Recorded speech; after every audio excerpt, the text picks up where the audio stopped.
Good evening, and after a slight hiatus, welcome back to Kenter at Your Own Risk. This is going to be episode 41 with Kent, Kevin, and Chris. It's a little delayed. We were going to be doing this one in February, talking about iconic horror couples in horror movies, but we ended up having some technical difficulties, and we're now back with our Valentine's Day episode in March. So, I'm doing Super good. Kindly. I hope you guys are too. Kent, Kevin, anything going on, or everybody good? Good. Hey, everybody. Yeah, my computer's working again, so I'm the asshole that caused the delay. I'll own it. Hey, no blaming here. This is a safe space.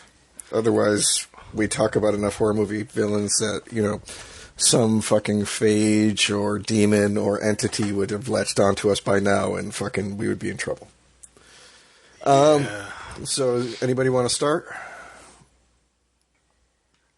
I do not. Okay, crickets. You want to go, Chris? Yeah, I guess I will. I'll go second. So, my first one is going to be a movie from a movie I think we've talked about maybe once or twice before, Kent, but it was very formative for my early sexual awakening. Let's put it like that. And this is going to be from Life Force, a 1985 British sci-fi movie, and it's going to be The Space Girl and Carlson. And I say that because I think I saw more breasts in this movie in an hour and a half to 2 hours than I had in my entire life up to that point, including all the time I spent nursing as a baby. So, yeah. I don't know about... I think you've seen it before, right, Kent? No, still have not seen it, despite remembering you talking about it. Have you seen this one? No, but I see it all the time on, and I know very little of it, but I do know of it. Yeah, basically, they send a group of astronauts in space, find a alien ship with what looks like people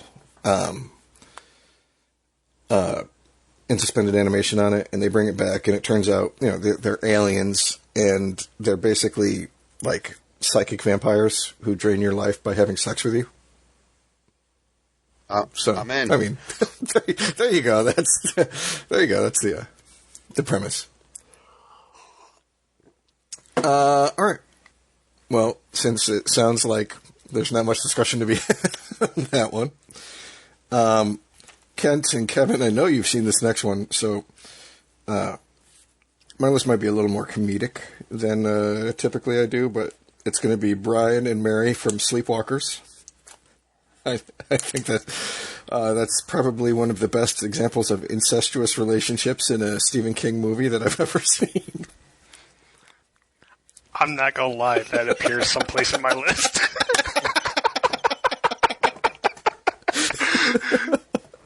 Oh, jeez. I mean, can't deny that there's some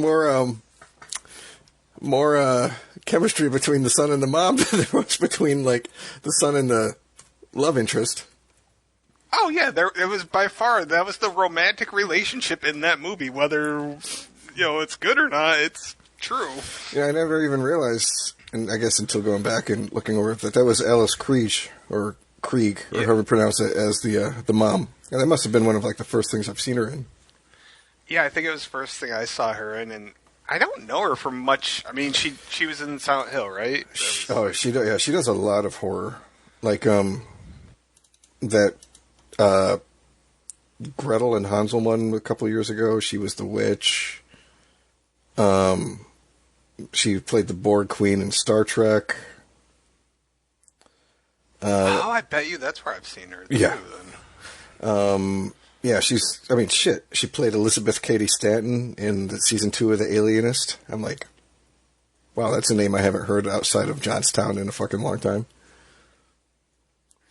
Yeah, so, I mean, she's all over the place. And the character was Charles. His real name's Brian. Oh, okay. Just want to get our Sleepwalkers facts in line here when talking about such a great movie that's come up how many times now? A lot of times come up. Yeah. At least, For such a terrible movie, that movie just won't. It was pretty effective when I was a kid too. Because what is it? Is it 93? Is it 92? Okay, yeah. 92. So I probably saw it in 93. And yeah, it was weird. Like the whole mother son. I don't think I ever saw anything like that. Yeah, I definitely hadn't seen like Flowers in the Attic or anything like that before to even like have an idea that that was a thing. You know. Thanks a lot. Yeah. Mick It says Tobe Hooper. for It says Tobe Hooper again, is in broadening it. my horizons. Oh God, Oh yeah, there's all those like little cameos with John Landis, Stephen King, Joe Dante, Clive Barker. Right. They're all in it. With all the Masters of Horror. Yeah. And I brought my mom to see that with me in the movies. Yeah, that's got to be a great Mother's Day break. All right, so my number 3 then is going to be the one I think everybody pops into their head when they think of couples in horror movies, but it's definitely Nice. Dewey and Gale from Scream. Scream, Yep. well, Scream 1, Scream 2, Scream 3, Scream 4, Scream 5. Just not Scream 6. Yeah, sorry. But, I don't know, I do think that, like, that's well, I really liked them, but I thought it was weird how much Dewey changed between, like, Scream 1 and Scream 2, if you catch my drift. Oh yeah. Dewey probably made the most progress as a character in the whole franchise, I would say. But he did change, evolve, whatever you want to say. I mean, to me, it felt like he gained like maybe about like 30 points of IQ. He went from being like Forrest Gump to like mentally competent and like actually competent for a while. I can't say he's actually competent because how many times has he been fucking stabbed now? Oh God. He got hurt at least every single one, right? Did he? I Did think he get so. stabbed in 3? That's the one I can't ever remember. I just don't. I blank it out. Yeah. It's I assume so, but because it seemed like that was kind of the reoccurring thing from 1 and then 2, right? He I mean, was two, like I remember him getting stabbed in the back while Gail was in the sound studio. he's like that. And it ends with Dewey like going into an ambulance. Yeah, that seems to Usually. be like a recurring motif. But I like one of the things that really sells them too is the music. You know, the couple theme that they've got going on for. Yeah. I mean, they appeared on my honorable mentions list because they are very synonymous. And we're a real life couple for 2, right? And then Yeah, and then they broke up before 3 came out. But I think at that point she still had his last name. She might have, yeah. yeah, she wasn't really starring in stuff besides the Scream movie, so I don't think so at that point, anyways. Yeah, So I didn't really see her. because I think Friends was over by that point. Yeah, I think so. All right. So my number 2 is going to be from a movie. I don't know if either of you guys have seen it, but Clive Barker's Nightbreed, Oh yeah. and it's going to be Laurie and Boone, the main couple from that. I just think it works. Like, I think it's a good example of like a woman being tough without being like masculinized or like final girl material. Like, she's not ever fighting the bad guys. You know, she's not going toe to toe. She's not, picking up an axe at the second half of the movie. But she loves this guy enough to follow him into basically fucking hell to see what's going on. Before we find out what's going on.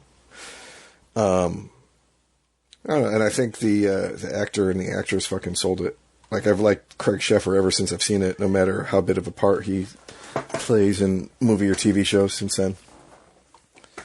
I don't know. I don't think you've seen this, but Kevin, you saw this? I saw it as a kid, and a long time ago. I think I saw it at your house in Johnstown, way back. I wouldn't be surprised. I remember we got a screener and a whole bunch of like promo materials. Like, my mom got all of the standees from Video World after the movie came out, and we had like a little flip book that showed like all of the creature designs in it. Yeah, I don't remember that. I do remember seeing it, and I think that was the first time I saw it, and then maybe a little bit with my dad, because he was really into the Clive Barker movies growing up. And that one I don't remember being as much sexual stuff as like maybe Hellraiser. Oh yeah, for sure. It was definitely way less sexual. Yeah. And so I own it, and I haven't gotten to it yet, but I think it's the only Clive Barker movie that I own. Interesting. Yeah. That's a good choice, though. Yeah. All right, and then my number one is going to be off of a duo, another movie I brought up a bunch of times that I still don't think Kent has watched, although I could be surprised by now, but it is going to be Anton and Sveta from Night Watch and Day Watch. You're right. I have not. Nope. I like the fact that like you see the flirtation in the first one, as the two actors kind of are attracted and come together, and the second one which takes place a good couple 6 months, year later. They're already in a relationship, they've got that going on, but it really builds on it too. I mean, the power dynamic was shifted between the two movies. In the first one, he's like a member of the Night Watch, and she's just like a normie. And then by the second one, she's like one of the two chosen ones, and he's less powerful. But they did some really interesting shit too. Like at one point in the second movie, he's like under death threat. In order to hide him, they put his mind into his partner, who's a chick, and she runs off in his body to lead the people away while the two of them are hiding. And they start doing like a lovemaking scene where he's in the woman's body, and then halfway through he morphs into him. They did some interesting shit with the camera. But one of the things that I like best is like these people were so destined to be together, is when at the very end of the movie, when they go back in time to before the first one happens, they end up running into each other and hooking up in like a little serendipitous thing, almost like something from I forgot what that Gwyneth Paltrow one was. The not Changing Seven? Lanes. Not that one. Sliding Doors or something like that. I don't. Oh yeah, where it's like her life in two different. Yeah. Like if she got on the train or not. Yeah, exactly. Yeah, Sliding Doors. Yep. Okay. So yeah, it was almost something like that. It's kind of wholesome, to imagine these people were so destined to be together that they end up finding each other even after like all of the shit that destined them to be together is over and out of the picture. So that's my list, guys. Great. That actually sounds. I'm looking up Night Watch. That looks pretty good. It says it's thrilling and gritty. It was, when it came out in what was it, like 2004? Yeah. Yep. Ish. It was like the special effects were fucking amazing, and the story was awesome. It's something I hadn't really seen, like Russian cinema. And even now, like the special effects, the really cool shit going on, but like even on the Blu-ray I have, it's not like a HD Blu-ray, so you can see like how dated some of the green screen shit's become. But for like idea wise, like this shit was fucking some of the most creative fucking stuff I've ever seen. And I mean it, horror, action, probably not so much comedy, although I get the feeling that there's supposed to be some in there, but it doesn't really hit since I'm not Russian. Great. That sounds awesome. If you know if I mean, yeah. So it's almost like a kind of like a horror version of The Matrix. I guess would be like, even though it has nothing to do with like virtual reality or machines, but that's kind of what it reminded me of. And I love dated CGI. All right. It's, Yeah, I mean, it's not bad, but like, for example, there's like a scene where when it came out, it looked pretty fucking badass. Like in the first one, the villain's playing a like fighting game version of like the characters that are in the fucking movie. You know, he's like playing himself. And, you know, when it came out, I was like, wow, that looks fucking good. And now you look at it, it's like Tekken 3 style, you know, level of fucking graphics compared to the shit that's out now. And you're like, okay, maybe not as good as it used to. But that's what I got, guys. All right, we're back in Kenter at Your Own Risk, episode 41, after slight technical difficulty. I just finished giving my top 5 couples in horror movies, and we're going to shoot over to Kevin for his list. all right, so my first movie, number 5, is Bug from 2006, directed by William Friedkin. And the couple is... Dude, I had this on my list at one point. Did you? It was on your blog. I read the blog. It was pretty great. So, you remember it? Yeah. That was like one of the first things I ever seen Michael Shannon in. Yeah, I think it was one of the first things he was ever in as a leading role, anyways. But yeah, Agnes White, played by Ashley Judd, and Peter Evans by Michael Shannon. I never saw this, but I saw the trailer enough that it's stuck in my mind, and I've always wondered about seeing it. So, yeah, good choice, Kevin. Oh, excellent. Yeah, so this movie...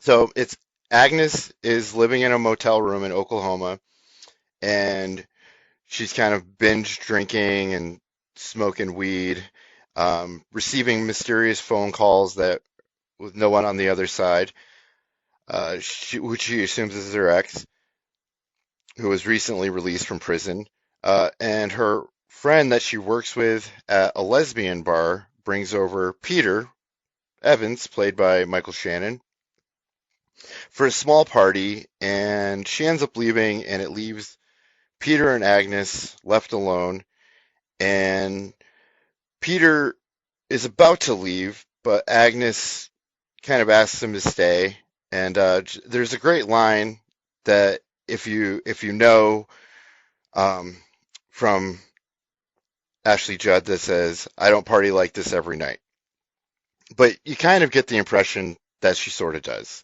And that's definitely something from my past, something I said. This movie hits in a lot of ways. So Peter stays the night on the couch and wakes up the next morning, and her worst nightmares comes true. Her ex is in the shower, Peter is gone, and he's kind of abusive, and her ex-husband is played by Harry Connick Jr., and he is great as the bad guy in this.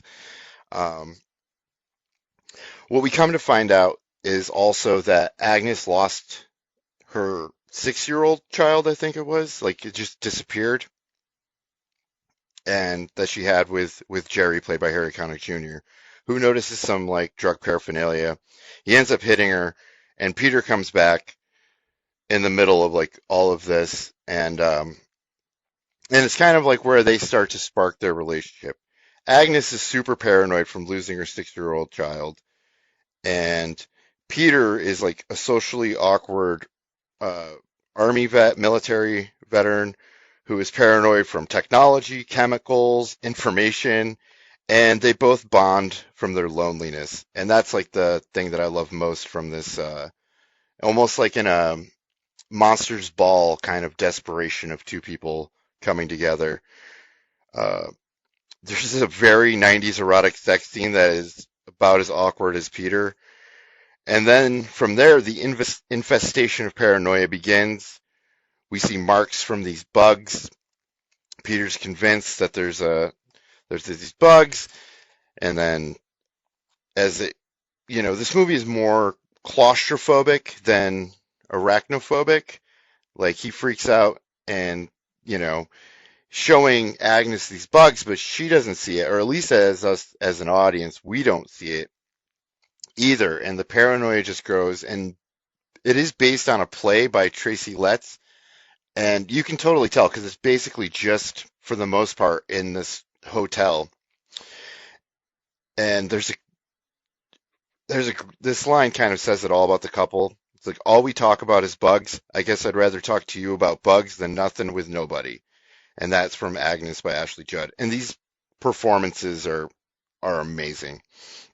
The closer they bond over their past trauma, and the more destructive and insane they get. I don't want to give too much away of this, but the performances, like I said, are as explosive as its conclusion. And it's one of those things that's like more of an experience than something you just kind of watch. And there's a lot more, you feel like there's a lot more drug use going on than what they're showing you. And there is a reveal in it, and which I don't know, maybe we'll get into it, but Kent, you said you've seen this before? Oh yeah, yeah. It's pretty I wild. liked it. Yeah, it was a real pleasant thing because I had no expectations going into it, and yeah, sometimes these smaller movies with like a smaller cast. I mean, somehow something about like three people, like Joyride worked so well for me. Like, these smaller casts work well, and I don't even know if it is horror-ish, but I don't even know if it's really. I mean, I know it's labeled as horror, but I don't know. It's not Right? traditional horror. I Yeah, guess. it's kind of marketed weird. Like, if you were just told, like, oh, this is a really good horror film and it's called Bug, you would have certain expectations, and this would kind of um You almost think of Mimic, right? yeah, no, absolutely. But with that in mind, it kind of works with the paranoia that's going on. And that's why I don't want to Agreed. give too much away about it. But yeah, it is definitely not an atypical horror film. I wouldn't say, oh, it's more of like a psychological thriller. Um, uh, there is a lot of like, references to meth in it, and like the psychoticness of it also was like very kind of like triggering for me, because I've been in like situations where people have been doing lots of drugs, um, and it was very similar to these people that I know, and experiences I've had. Sort of this is way wilder than all of that, but like somehow it kind of like gets that entire thing. And so for me, that stuff was kind of like actually terrifying to me than rather than if it was like a giant bug that like came to this hotel room in Oklahoma and killed all these drug addicts. You're saying this is scarier than the main bug at the end of the original Stephen King's It? Yes, even more terrifying than the first time I saw it. That one, when you go back and rewatch it the first time, so it's probably like 1998. I went and back and rewatched it, and it didn't even hold up 6 years. Oh no, it did not. And when you tell people that who really like the miniseries, and I love the miniseries, but they're like, no, but that's exactly what the book is like, and I'm like, it doesn't matter, it doesn't. Yeah, sometimes you got to do a little extra. Yeah, Yeah, I agree. but okay, moving on. Number 4, The Vanishing, 1988, directed by George Sluizer. This is a Swedish film. The couple is Rex Hoffman, played by Jean Bervoets, and the Saskia Water, played by Joanna Terstige. I'm probably pronouncing those names way wrong. Oh, and it's a Dutch film. Dutch couple is on holiday in France. Their car runs out of gas in a tunnel. Rex leaves his girlfriend Saskia to get more gas, and this starts an argument. Rex returns, and Saskia is not in the car. She is outside the tunnel waiting. They go to a service station where Saskia forgives Rex, but also making him swear that he'll never abandon her again. And there's a lot of good banter of this couple of, they like love each other, but they're also, you know, back and forth.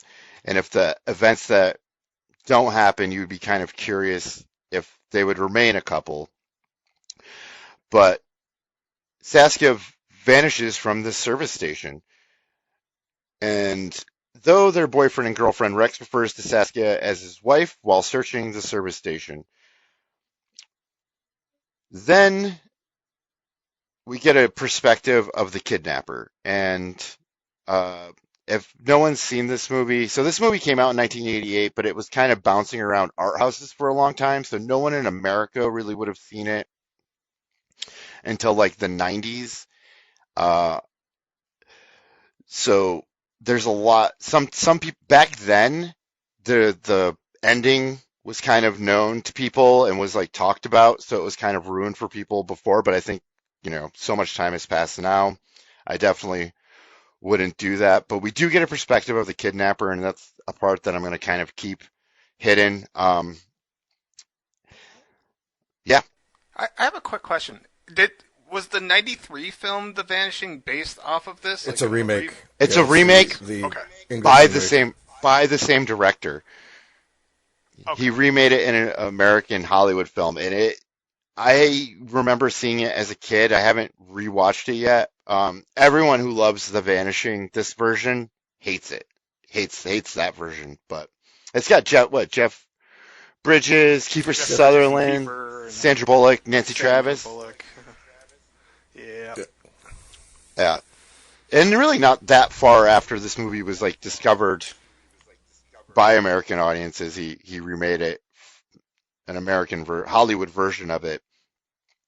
So anyway, Dude, that's a great list idea. I'm sorry, I Go ahead. gotta interrupt for a second. Movies Americans remade and got everything wrong about it. this one would be on my list, even though give me a reason. I don't know. I thought it was still a good version. They changed the ending for sure, so it's nowhere near as depressing. But the movie itself is.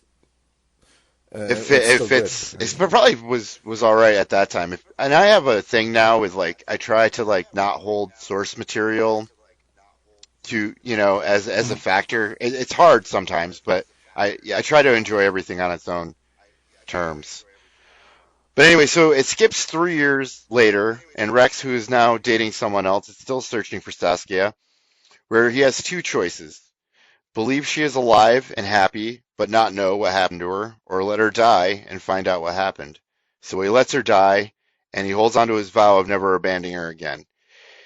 He tries, but can never really let go, and still dreams of Saskia and the dream that she had the night before she vanishes, which is also a foreshadowing to the end, but it took me a couple times to even really pull all of that together. There's so much to this movie, and you're kind of, the way it ends, you're kind of surprised that it would end that way, but it's also super fulfilling at the same time. But it kind of twists and turns you. But so have you seen this, Chris? No, I haven't seen the original. I've seen the remake. I do know how the original ends compared to the remake, though. That was one of the things I looked up the first time I saw it. Yeah. And Kat, have you seen this? I've seen neither one. Yeah, and it's also not. I saw this on in October on Criterion Channel for the 80s horror section, and it's yet again another movie that I wouldn't be like, oh, this is like a horror film, but at the same time, like lack of a better term for it. There's The Vanishing, but there's no like actual ghosts or anything.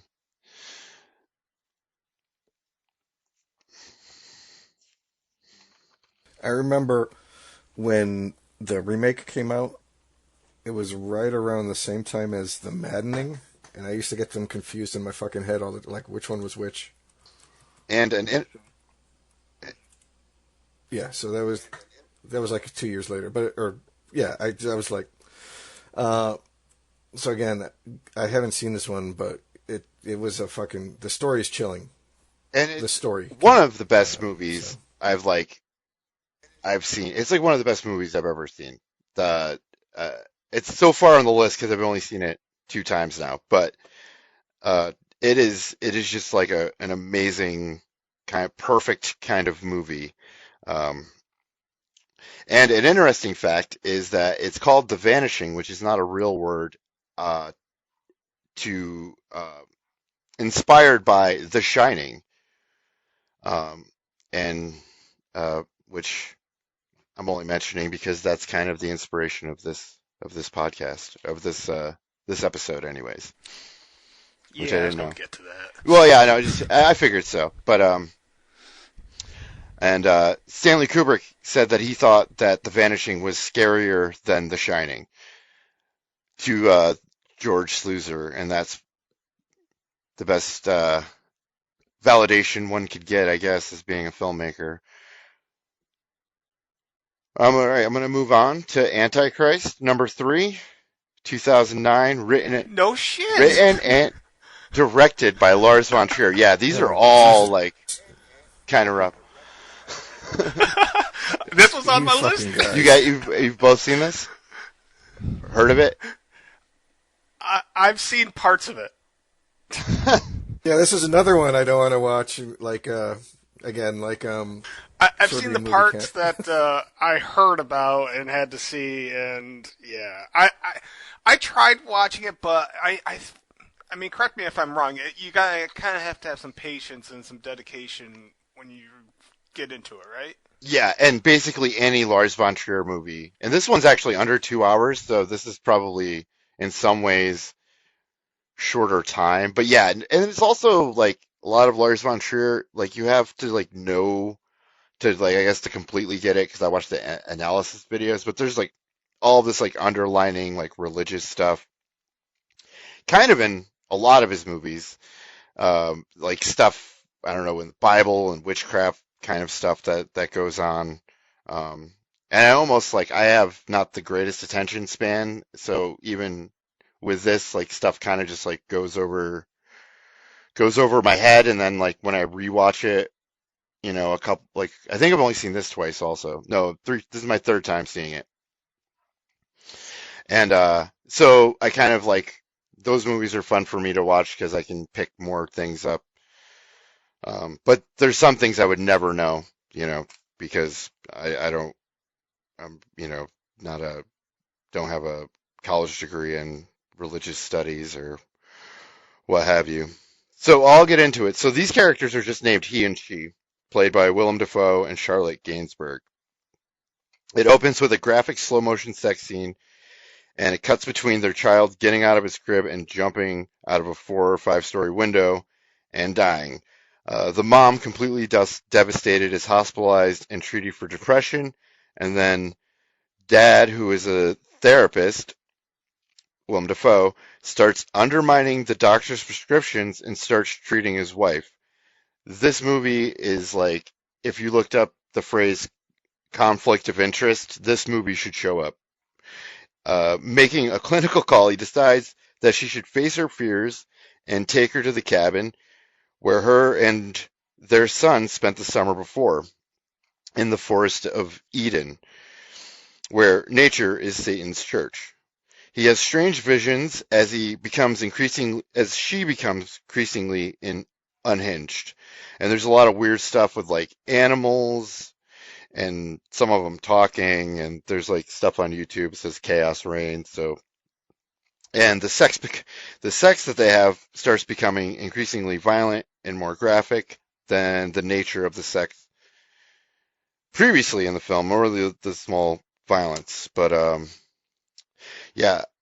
Also, another movie I wouldn't want to like give too much away, but it's very extreme. It's very crazy. There is some graphic mutilation in some sensitive areas. It is 5 stars of cringe. And so you guys have so you haven't made it all the way through, Kent? I did not. No, I went through a phase, gosh, well over a decade ago, where I was looking up as much extreme films as possible, and this was on quite a few lists. So, yeah, I got my hands on it, and kind of fast forwarded, and then I saw that ending, and I was like, okay. Oh, you did watch the ending though. Oh, I've seen Yeah. the ending. It Yeah. I've seen the ending quite a few times because I've ended up showing people because I'm a Yeah, that's kind of what that movie reminds me of. Is that like something that someone would talk about and be like, "Oh, you got to see this," and give away these scenes, like, and then you're like, "Oh, I gotta see that," and then you see, and it's this weird art film, you know. And there is stuff like with witches and stuff in it, and also not. I guess it's probably more of a horror film than the two previous movies I mentioned, but not atypical. I think I went mostly subverted horror films this way. But I'm pumped you guys actually knew this. I thought I'd just be like plowing through them. No, every once in a while I'll surprise you. Yeah. Yeah. Yeah, no, Yeah. this one was fucking rough. Jesus. My Kevin. friend, who's like really into like the crazy stuff, I was like, oh, so this month we're doing like romantic couples and horror, and I forgot he mentioned one. I think he mentioned Calvaire, and I was like, that definitely that one doesn't that one's not going to count. And then well, we Aw. said no, like like sexual assaulting someone. We want some sort of consensuality. I'm really Well, gonna they're have to start married. questioning your guys' We haven't ideas even of got what to Yeah, that. they're married. He's Yeah. trying to help her. The best worst way. Yeah. The best way he knows how. It just turns out to not work out for either of them. At least not the way he was probably expecting it. But yeah, my friend though, he was like, "Oh, Antichrist. Oh, someone's gonna mention that," and I was like, "I don't know if anyone is, so I'm gonna drop that one." But it was on your list, Kent. Did you say that? All right. In all fairness, and Chris is well aware of how bad this list is going to look on my end. I have a long list, but yeah, that was actually one like probably the first 10 movies I thought of as I was writing down my That's list. awesome. I mean, that speaks volumes.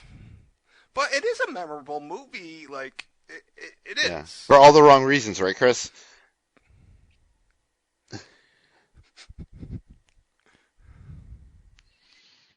Uh, I remember seeing seeing the trailer and was intrigued by it, but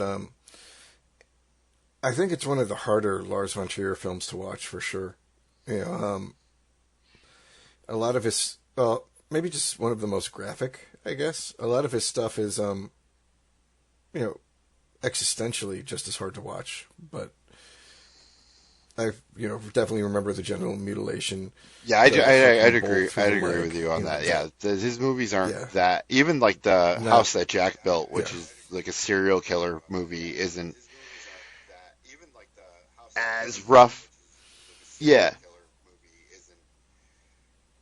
I mean, it's graphic, but not. Oh, yeah. not as like. Yeah, It this didn't one make is me like cringe you're anywhere looking near through as like bad as, you're like, putting those your two scenes hands did. over your eyes and looking through the your fingers, the little like spaces between your fingers to like see it. Yeah, it's I've seen it 3 times and I've looked away all 3 times, especially with the scissor scene. But yeah, yeah, yeah, yeah, yeah. Well, Yeah. Ugh.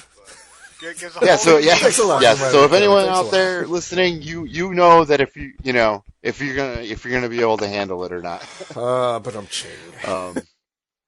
But yeah, and I honestly didn't know that it was gonna be. I know Lars von Trier, but I didn't know of anything specific about the movie. So um, yeah, so I didn't see any of that coming. But I don't think I see anything coming from a Lars von Trier movie. Where it begins and where it ends. Okay, so I'm going to go to my number two, which is probably the most traditional horror film on the list. Willow Creek, 2013, written and directed by Bobcat Goldthwait. That's right, Bobcat Goldthwait from the Police Academy movies.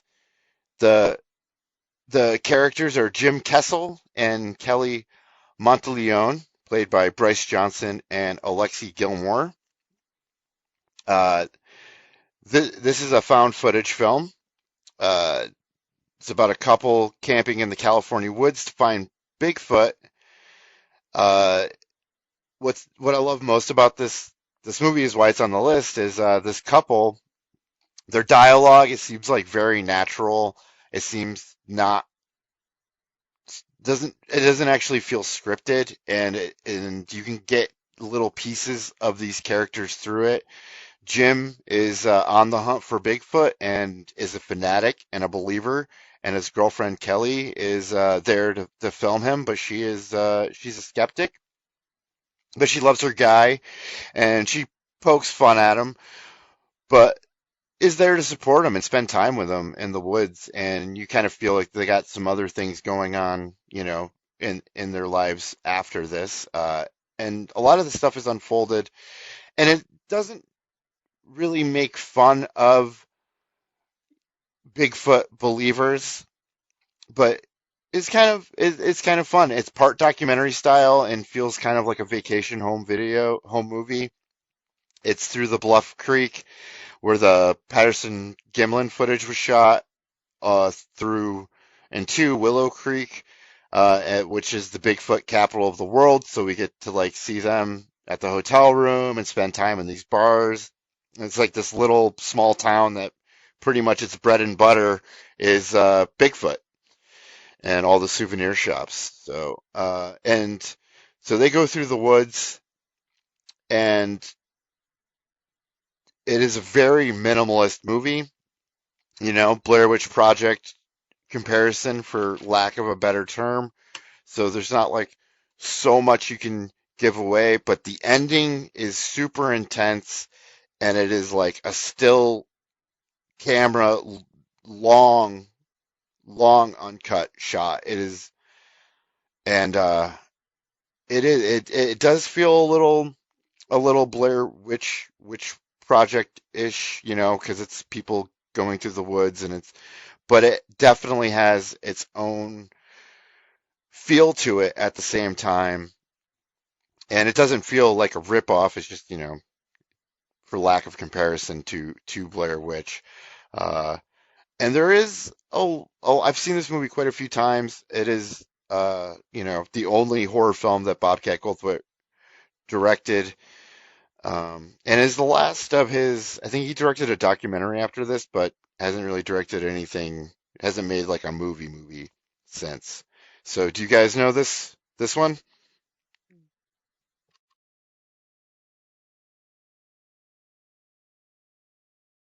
I've never even heard of it before, but interesting. I never knew that Bobcat Goldthwait directed a horror movie as well. I've heard of it, but never seen it. And yeah, I didn't know that he directed. Bobcat was in 2 episodes of Tales from the Crypt, and that was. Oh yeah, yeah. Well, he did. You knew that he directed movies, though, right? Well, he made Shakes the Clown, the um, Citizen Kane of alcoholic clown movies.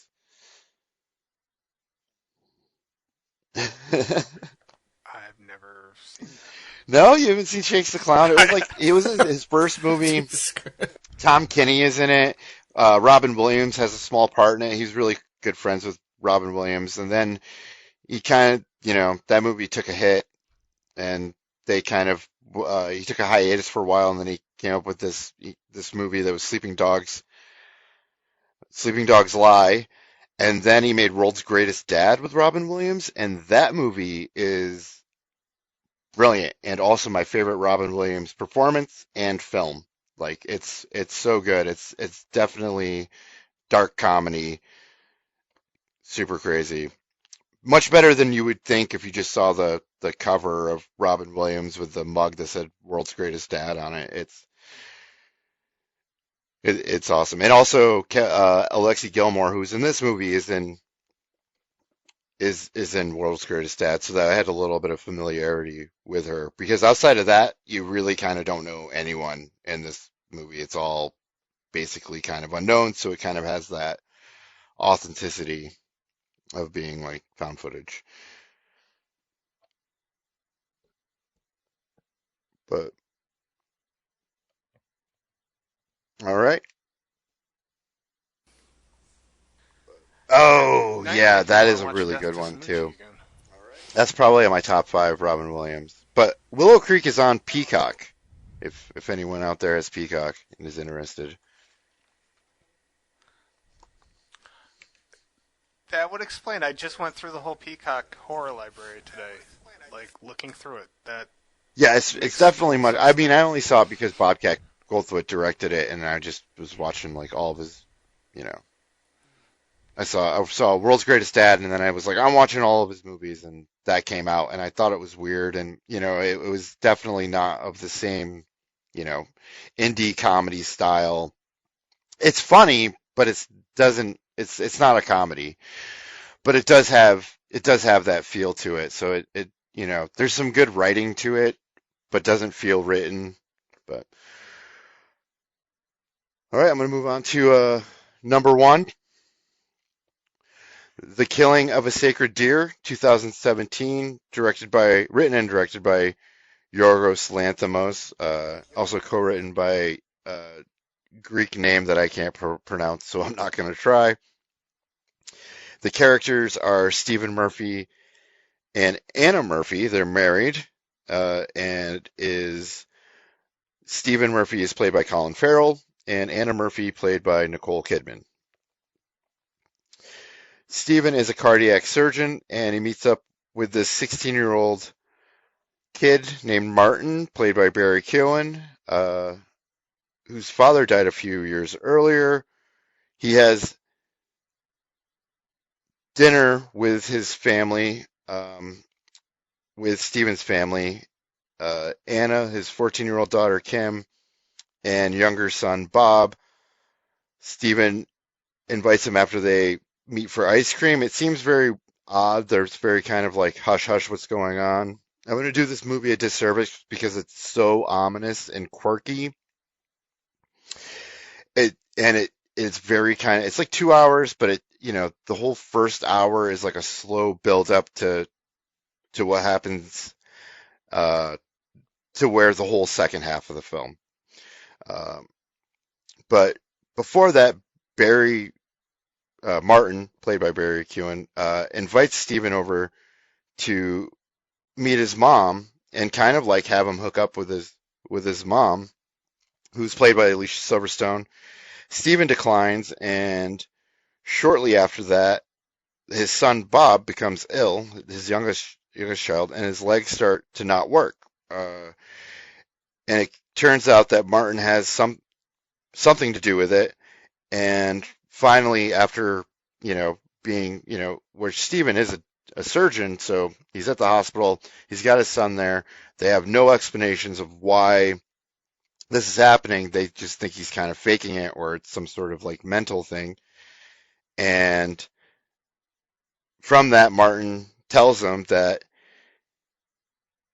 three things are going to happen: that your son is going to, or your whole family is going to start losing the strength in their legs. They're going to be paraplegics. Their eyes are going to start to bleed, and then they're going to die. And the only way that Stephen can stop this is he has to choose a member of his family to kill. Now, at first, Stephen doesn't believe this at all, because the thing about Yorgos Lanthimos movies, he did The Lobster, which is a good example of like they're kind of based in a world that seems, well, not The Lobster. It's like in a very different kind of universe of itself, but it's sort of close to, I guess, the real world. Um, but Steven, doesn't believe this at all, and it kind of goes on for a while, and the mother, played by Nicole Kidman, doesn't know what's going on. They have like a tension between them, but he's like faithful to his wife. They have like a weird sex life, but it's not like Antichrist weird, but weird. A little, and they seem like a regular married couple, but on the surface, but there's a lot of suspicion and tension between them. We figure out that Steven doesn't drink anymore, and that has to do with Martin's father's death. After Kim falls to paralysis, Steven tells his wife the truth about his history with Martin and his dad, and Anna confronts Steven with his drinking and being the day of the surgery, and Steven takes no accountability or responsibility at all for it. And then after Kim's hospitalized, she receives a phone call from Martin, and she stands up, and we kind of realize that Martin has this weird kind of supernatural power. And it's not a comedy, but there's always like kind of comedic elements to it. There's after Anna meets with Martin, and he's like, there's a really weird spaghetti eating scene. He starts telling Anna that Steven's been flirting with his mom. It's all not really true. And she's trying to convince Martin of like, why should they have to pay when it's Steven who did it, and that it's not fair. And Martin says, this is the closest thing to justice you can get. And then Anna and Steven start to argue, and there's this amazing, amazing scene of them in the kitchen. And it's the least monotone conversation, I think, up until this point, where Colin Farrell starts trying to make sense of all of this, but like super sarcastic of like, oh, I know what we need: a tooth of a baby crocodile and blood of a pigeon and pubes of a virgin. And we burn them all before sunset. And then he's ripping up the kitchen, and he's like, do you have any pubes left? Oh, I forgot. We don't have any of the things we need. It is, I will, every time I see that scene, I rewind it and watch it over again. And Anna kind of sticks with Steven out of self-preservation. It does look like that someone's going to have to die. The ending is terrific, tense, and it is scary, but also not an atypical horror film. But definitely has weird elements. And I think it's kind of based on some sort of Greek tragedy or play or something. But have you guys seen this? Or heard?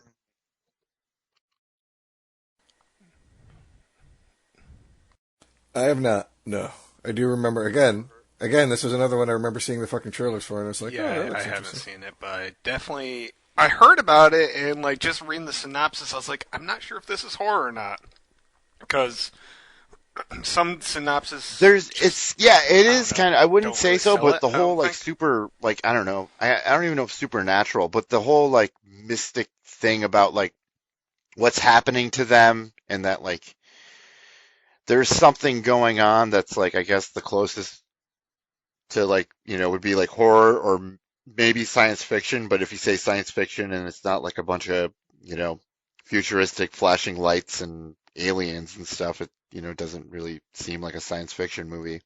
Have you guys seen The Lobster?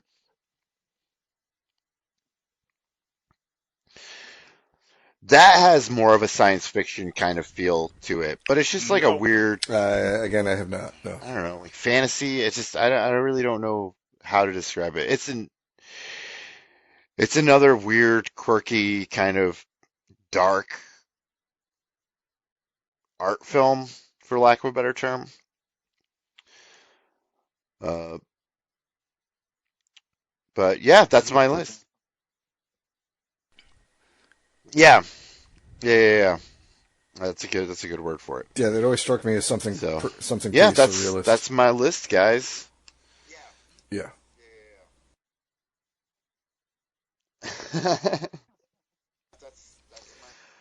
Wow, Yeah. you picked I don't really know if I feel romantic after listening to your list.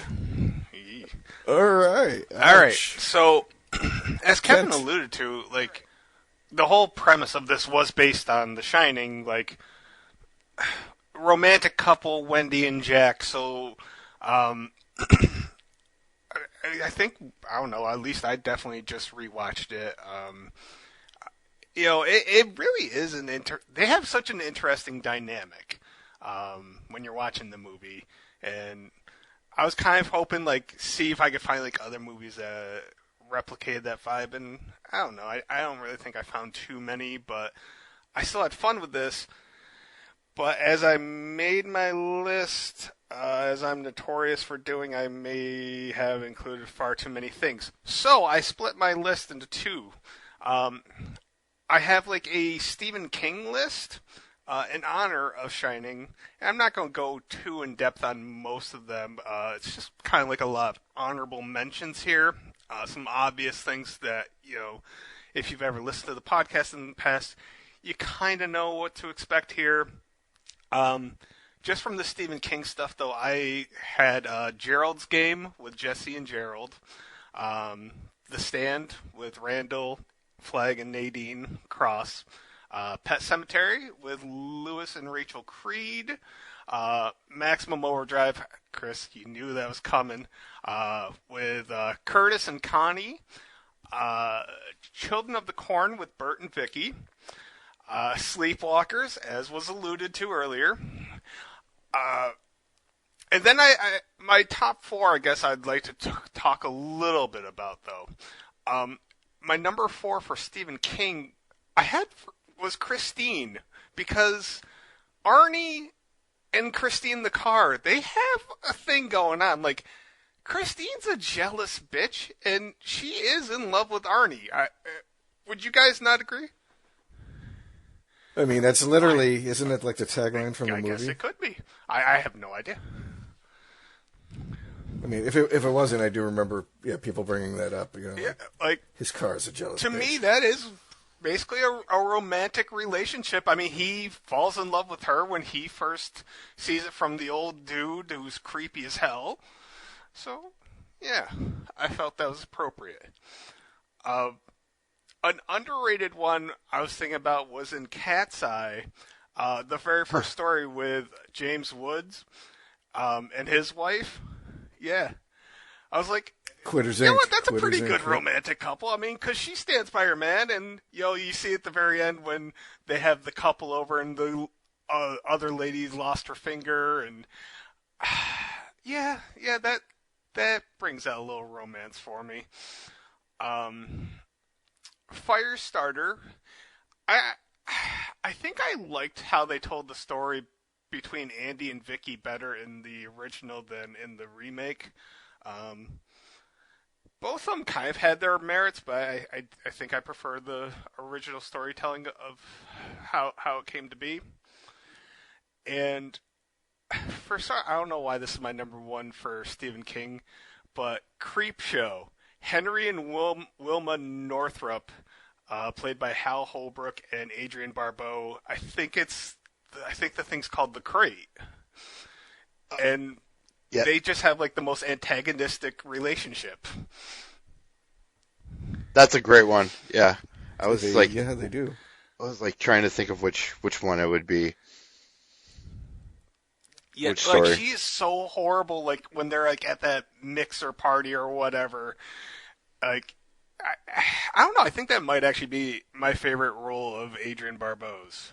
It's not like a huge role by any means, but it's fun as hell.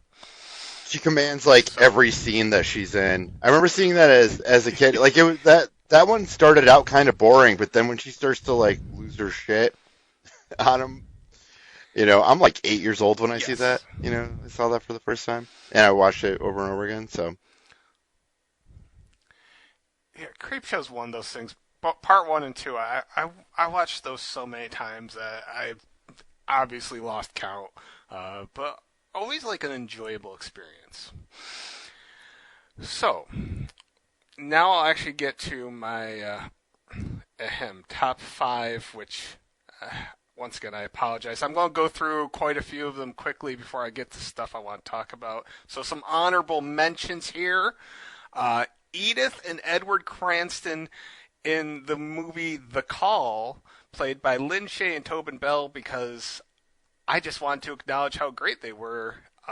They were the only shining light in that otherwise very bad movie, quite frankly. I had Scream, I had Gale Weathers and Dewey. Just for laughs, Devil's Advocate, you can kind of pick whatever couple you want. You want John Milton and Alice Lomax, you want Kevin and Marianne, whatever. You can have fun with Devil's Advocate. I don't even know if it's horror, but whatever, fuck it. I wanted to list it.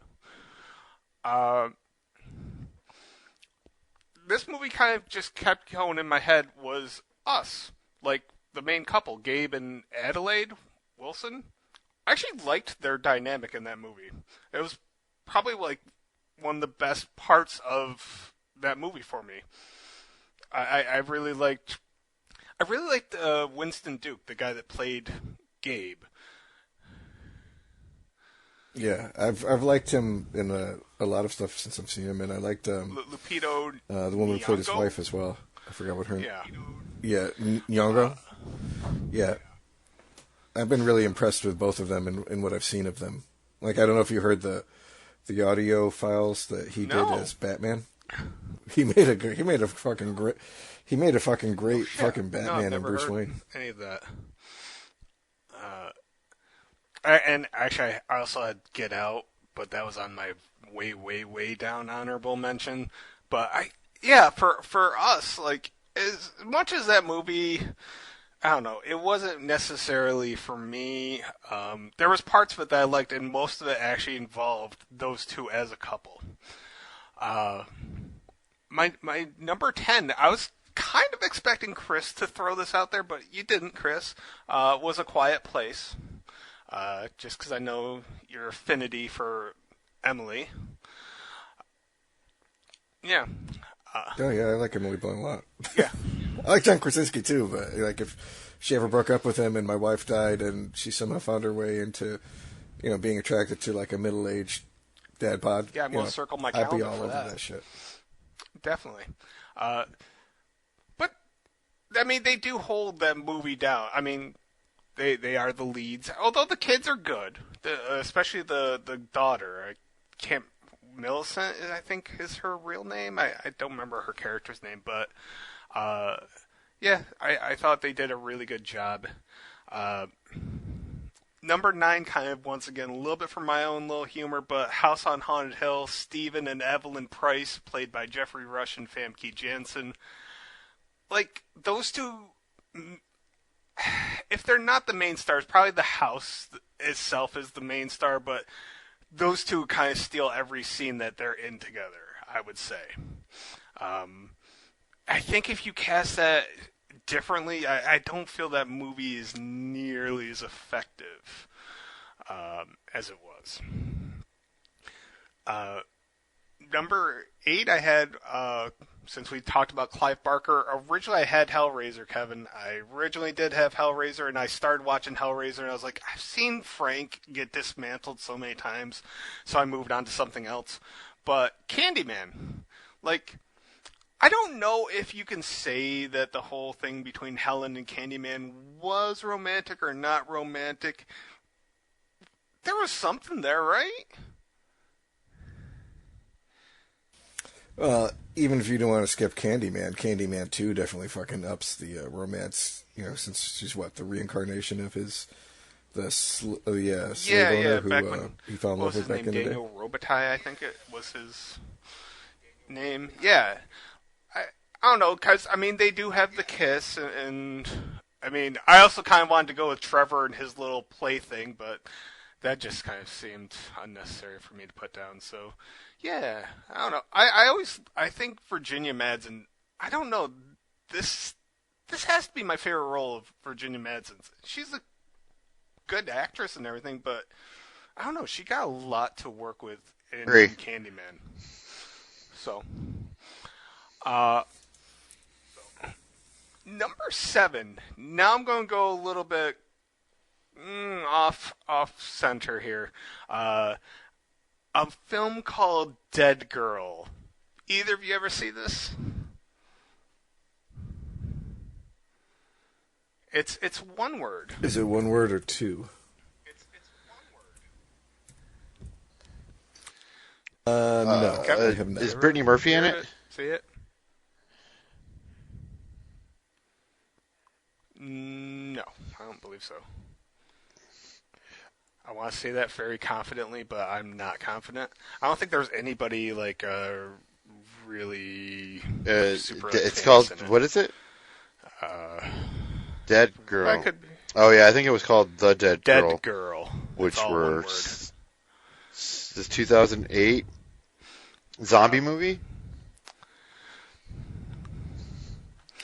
Oh, yeah. It's so basically these two high school boys they go into this fucking abandoned mental asylum and they find this girl chained up and like.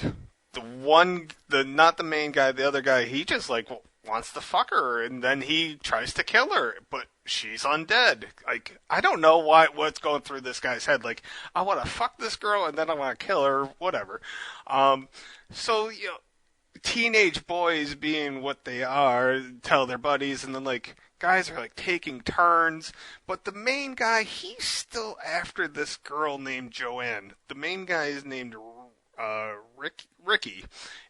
And even at the end, like, he saves her life, and she still, like, straight up just rejects him. And the final scene is you think that he kind of looks normal, but then goes back to the asylum, and you think that he's going back for the actual dead girl, but it's actually he got Joanne bit, so now he's got his girl all tied up and zombified.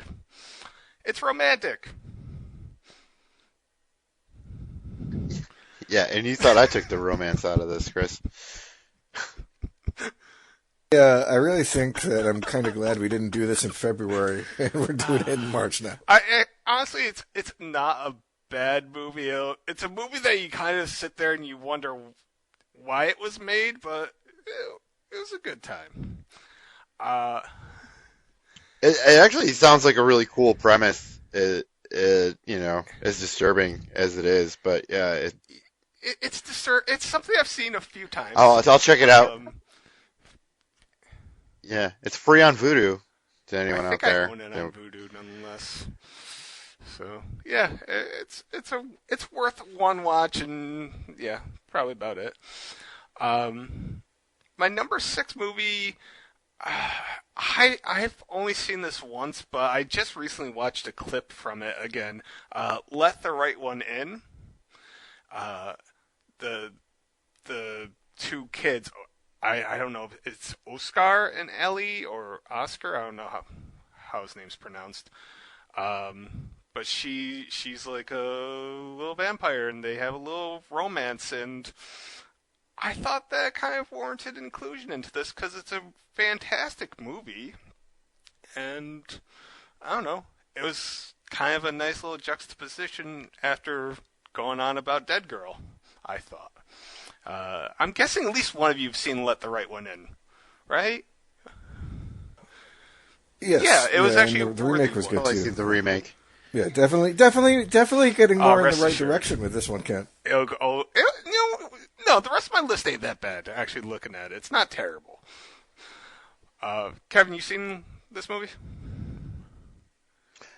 I saw Let Me In, and no, I used to have a problem with foreign language movies, like if it was subtitled, but I'm not that way anymore, obviously. But Sure. But if there's an American remake, that's the one that I'd watch. I used to Like be that same way, so. Girl with a Dragon Tattoo. Like I'd only seen the David Fincher one, but Hmm. yeah, I mean the story is basically the same. So, but yeah, I haven't specifically seen that. And there's also a TV show now. Yeah. The TV show I heard wasn't anywhere near as I good. haven't seen it either. I don't know. I haven't seen it though. I don't know. To me, it's a story that just kind of belongs in a movie, not a series. Like, I don't know. Some movies you can make into a series. This just didn't strike me as one that I cared to see. So, all right. My number 5 one I'm pretty excited for because I wasn't sure where I was going to put this, but 5 seems right. Blackula with Mamu Walde and Luva from the past and Tina from the present. Once again, I don't know if either of you guys have seen Blackula. Have you? I No? Kevin? I No, have not. neither have I. It was on. It still might be on Criterion, but it was on the Criterion horror thing. It's one of the ones I wanted to see, but I just didn't get around to. It says it's on Amazon Prime, though. Yeah. It's a surprisingly good movie that is still very enjoyable. Basically, his Mama Walde's love gets killed early on in the movie, and he sees in present day when some guys break open his coffin. You know, he kind of goes out looking, and he ends up finding this girl that looks just like his former love, and he pursues her, and I don't know, it's kind of actually a decent take on a vampire Dracula story. It's a very different take, and it's not because it's a blaxploitation movie. It's just an actual decent story in and of itself. I've never seen. I'm pretty sure there's a sequel to Blackula that I have not seen, so I can't vouch for that. But the original one, really solid. Highly recommended. Yeah, I've always wanted to see it. The first time I've ever heard of it was in the Adam Song music video by Blink-182. Tom DeLonge has a Blackula t-shirt on, and I've always wanted to see it, and I haven't really come across it until like the last year. So, yeah, it's on the list. I'll pull the trigger on it one of these days. All right, number 4. I'm pretty sure Chris has at least seen this. Honeymoon? All right. Kevin, have you seen Yeah. Honeymoon? Fuck. I don't think I've even heard of it. Oh. I just That movie watched it fucking like bothered me, 3 man. hours before we started recording. I wasn't sure where to put this, and I was like, no, I really love fucking Honeymoon. And Kevin, since you haven't seen it, I'm torn since I know what we're doing for the next podcast. I don't want to give too much away. Like, these newlyweds go up in Canada to her parents' or some relative's cabin, and what starts off normal, she exhibits some weird behavior, and the guy's trying to figure out why she has weird marks on her legs. She says they're insect bites. And then they meet like this old friend of hers that lives up there, but things aren't quite right with him. And it's just this spiraling, what the fuck is happening? And you kind of think you might know, and then you're not sure. And it is disturbing. It is disturbing, but Rose Leslie, who was also in Game of Thrones, is fantastic in this. And Harry Treadaway, I don't even know what the fuck else he's done. He was quite good in this too. He played Frankenstein in the Penny Dreadful I TV did not show. know that because I haven't seen it. But there we go. I really liked. I mean, Paul tried and tried and tried and tried, and the way that it ends is it really like Fucked up. the way that she tries to keep him safe is all I can say without giving much more away, but it is fucked. Plus the whole thing where he's pulling stuff out of her. Kevin, I think you would actually enjoy this movie, though. I'm in. Yeah, It sounds good. Is it on anything? Oh, it's on Hulu. Yeah, it's on Peacock, Hulu Amazon and Prime, Peacock. Pluto, Tubi, Pluto, for free. So yep, you got options. Man. yeah. No, that sounds. If it's got a fucked up ending, I'm in. Yeah, it's short too. It was only like an hour and 35 or something like that. So, all right, my number 3. I know it's not horror, but I don't think you guys are going to hold this against me for saying Rocky Horror Picture Show and going with Brad and Janet. Come on. We love them. They're just a good couple. And, I mean, you could have said Frankenfurter with Brad and Janet and could have had a good laugh. Like, you could go any which way, and there's plenty of good combinations in that movie, but, I don't know, Brad and Janet seemed like the most obvious one. So... Rocky. Dr. Scott. I don't know. I don't really think that there's a whole lot needs to be said. I mean, Barry Bostwick and Susan Sarandon killed it. I mean, everybody in that cast did a great job. I don't think anybody did bad in it. It's an iconic film. If you haven't seen it, if you're listening to this and you haven't seen Rocky Horror Picture Show, I think I'd feel really stupefied by that. So, and my last two are kind of fairly obvious, and neither one is Chucky and Tiffany. I don't know, I just didn't put them. But my number 2 was Ed and Lorraine Warren from the Conjuring films, played by Patrick Wilson and Vera Farmiga. They're a real life couple, and Patrick Wilson, he actually appeared on this list like 2 or 3 times, but I just wanted to mention him once. But he's pretty good at what he does. I was going to include him with Bone Tomahawk, but that relationship didn't do too much for me. But Ed and Lorraine Warren, that does something for me. That's basically like the only reason to watch, Conjuring 3. Yeah. I've only seen the first 2, and I basically watched it because that was one of the couples you can't put on the list originally, or for ideas.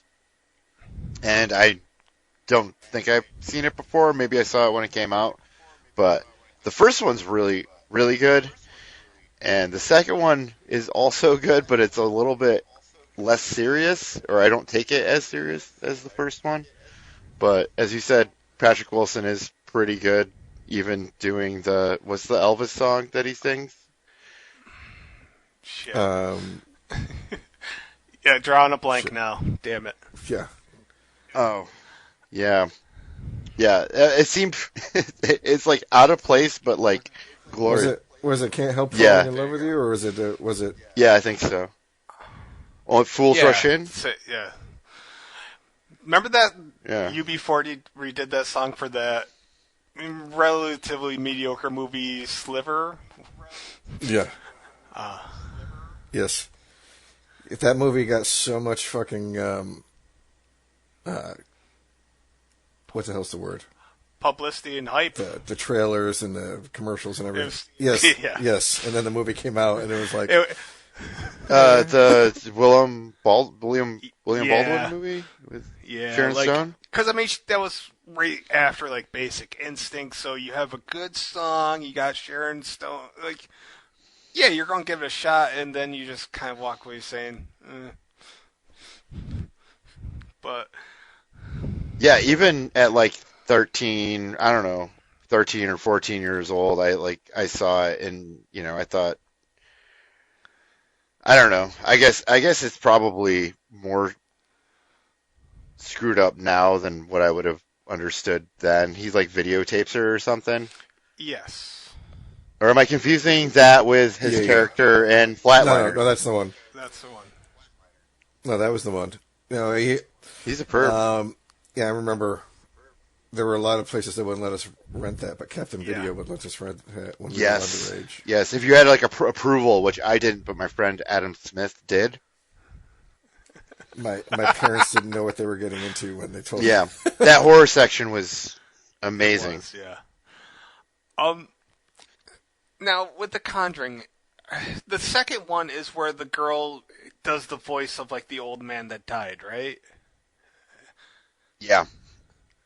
Yeah, the second one was the one that took place in the little house in England. The first one was the one that took place on like the big recently Victorian saw in the something south. about like the real life story of the second one, and like when they kind of end up talking to, I think, the son or the grandson of the guy that died, and like it was just, he was shocked at how like the girl was talking and like her intonations and how close it was to his father, grandfather, whatever. I was like, that, like I was watching, it wasn't like a documentary, but it was like something on YouTube, I think. But it was really actually quite fascinating for once. So, I'm gonna move on to my number one, which once again is no surprise. I'm gonna go with John and Jill Kramer, Tobin Bell, Betsy Russell from the Saw franchise. I don't know. I'm just a sucker for Tobin Bell because he's on my list twice, and I don't know. He's actually as sadistic as he is at anything that I ever see him in. He also seems like a decent husband,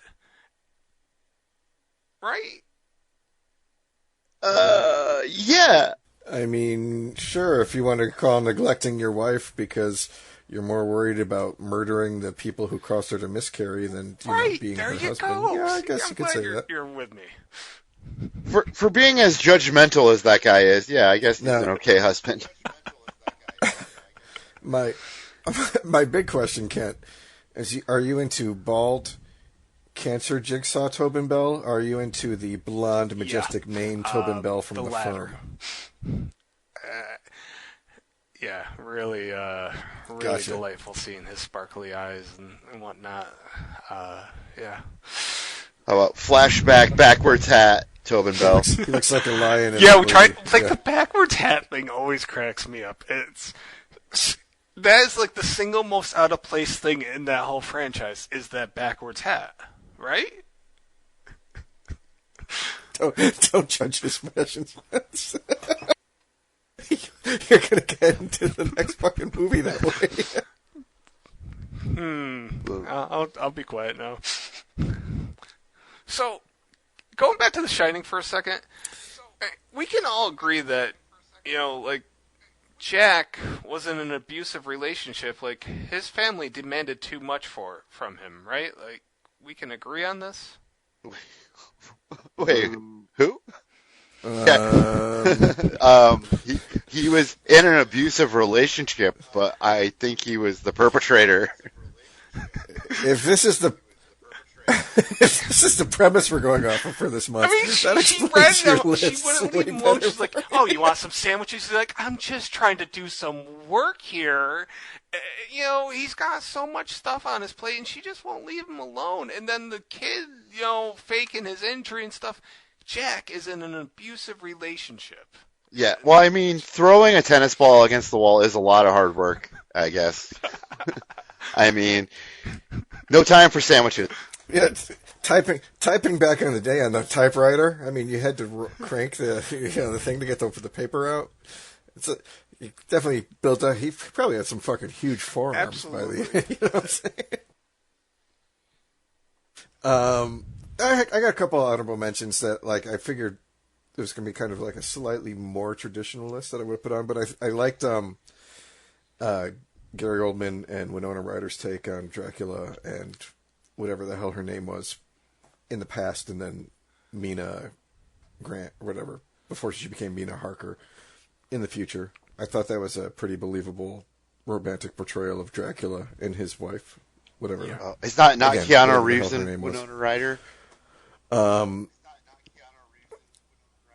No, Yeah, not even, they really Oh, got you're married. sure? No, Because not those two. I'm gonna be super faithful to her until there's a vampire orgy, and then things just kind of happen. can you blame him? I mean, so you had me at Vampire Orgy. The other one that I was thinking of that I forgot, and I would have probably put on my list instead of like one of the more humorous ones, was Monsters. I don't know if you guys remember that Tom one. Jane? No, it was Scoot McNairy and Whitney Able. Came out in 2010. It was like I don't remember if it was a meteor or something, but like they had those like Cthulhu looking like walking I haven't octopus seen it. things. I And, remember the cover, and I never saw it. But I was gonna say, The first one, the second one was like a military movie, but the first one was like probably one of the, I really wish I put it up higher because it's probably one of the best romances I've seen in the movies. Married to, like a horror movie. on Hulu also. So I will. I'll toss out a few more mentions here. I didn't do Amityville Horror, but George and Kathy Lutz, they were pretty good in that. Beetlejuice, I don't know. It's horror adjacent, so just giving a shout out to Alec Baldwin, Gina Davis. Gina Davis again in The Fly with Goldblum. That was a good relationship. Oh, that's like one of the greatest love stories of all time. Yeah, it is. Yeah, Thank you. it's brutal. Yeah, I figured that those were going to be kind of mentioned and talked about. So, and then I totally forgot about it. Yeah, that's why I didn't bring up like Basket Case 2 and 3, because who can't remember Wait, what is Belial it? and the other circus freak having their babies? No, You I ever seen haven't. That's Basket a Case? glaring omission. Oh, that's that's a little trilogy. Yeah. It fits right in like the whole campy 1980s horror. Yeah, I'm creature aware. features. Was Daniel Stern in that?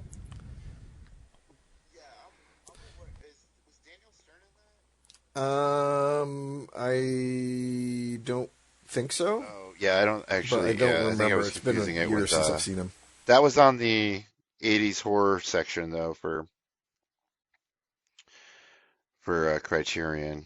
So, and it looked awesome. But me and my girlfriend just didn't get around to it. Too many movies, too little time. You probably made better choices. Kevin, I'll toss a movie out that I don't know, I was kind of wondering if you were going to throw out there was Funny Games. Seemed like a Kevin Yeah, no, that is totally one that would fit perfectly on this list, actually. Yeah, that's like I thought maybe like if we do like a home invasion one, I kind of kept the home invasion ones off the list. Um, Oh, like James Hoyt and Kristen McKay and The Strangers? Yeah, that was going to be another one I was going to say, or not quite a home invasion movie, Yeah, but seen I that. think Slither. yeah, was Straw another one Dogs that was a good- yeah. was one that came to mind, but that Yeah. yeah, and the remake is I think a little bit That was a good one too. better than the Peck and Paw original.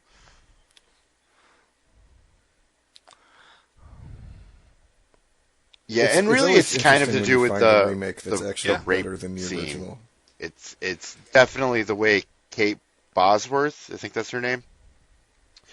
She like that performance is, I've only seen a few of her movies, but that's the one that kind of like stuck out, and like the way that it was handled in that version was much better than the way it was kind of handled in the first one, because it was kind of like it's like a rape scene, but they tried to make it like acceptable. Not at all. Like it was almost like she was kind of into it, but I don't know, like the way that it was like Yeah. choreographed or whatever, and the way they handled that in the remake was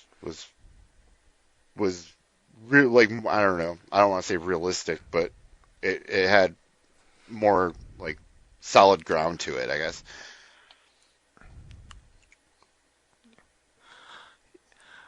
Chris, I'm a little surprised I don't know. I was partially anticipating you possibly saying Stir of Echoes.